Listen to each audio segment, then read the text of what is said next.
Shqiponja dykrenare është simboli më i fuqishëm i shqiptarëve, i gdhendur në histori, kulturë dhe flamurin kombëtar.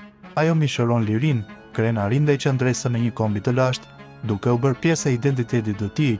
Historia e këtij simboli është e gjatë dhe pasur, duke filluar që nga qytetërimet e ershme deri në shpalljen e pavarësisë së Shqipërisë më 1912. Shqiponja si simboli fuqisë dhe madhështisë ka qenë e pranishme në shumë kultura të botës që nga kohët më të ershme.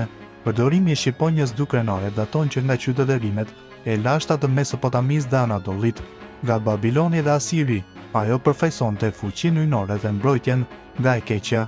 Ky simbol u përdor më vonë nga perandoria hitie në Turqinë e sotme, ku përfaqësonte dominimin mbi lindjen dhe perëndimin. Në epokën e perandorisë romake dhe më vonë në Bizant, shqiponja dykrenare u bë simboli fuqisë perandorake. Perandoria bizantine, e cila mbizotëroi për mbi 1000 vjet, e adoptoi këtë simbol për të treguar sovranitetin e perandorit mbi të dyja botët, atë toksore dhe atë shpirtërore. Ndërsa shqiponja dykrenare ishte e pranishme në kultura të ndryshme, ajo mori një rëndësi të veçantë për shqiptarët gjatë mesjetës. Në shekullin e 14 fisnikët shqiptar filluan ta përdorin atë në stemat e tyre. Një nga shembujt më të hershëm është stema e familjes Kastrioti, ku shqiponja dykrenare simbolizonte pavarësinë dhe forcën e principatës së tyre. Pika kulmore e përdorimit të këtij simboli erdhi me Gjergj Kastriotin Skënderbeun, heroj kombëtar i shqiptarëve. Pas braktisjes së perandorisë osmane më 1443, Skënderbeu ngriti flamurin me shqiponjën dykrenare mbi Kalan e Krujës, duke shpallur pavarësinë nga osmanët. Ky akt shënoi fillimin e një epoke të re të qendresës shqiptare kundër pushtimeve të huaja. Në atë kohë shqiponja dykrenare ishte më shumë se sa një simbol. Ajo përfaqësonte një thirrje për bashkim dhe qendresë kundër pushtuesve. Në këtë flamur shqiptarët luftuan për lirinë e tyre për 25 vite, duke mbrojtur me sukses tokat e tyre nga perandoria osmane.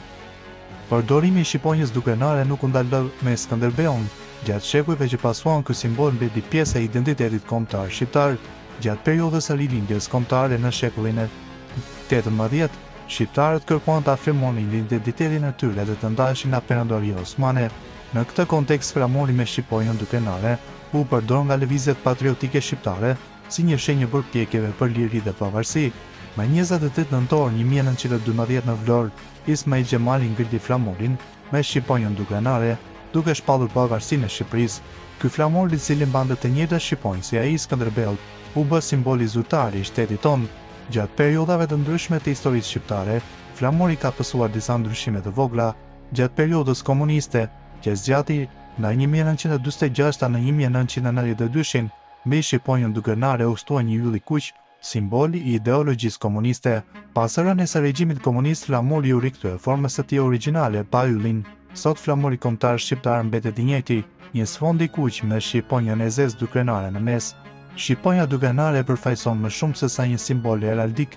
Ajo është mishërimi i shpirtit luftarak dhe krenarisë kombëtare të shqiptarëve. Sipas interpretimeve tradicionale, shqiponja simbolizon lirinë, madhështinë dhe pavarësinë.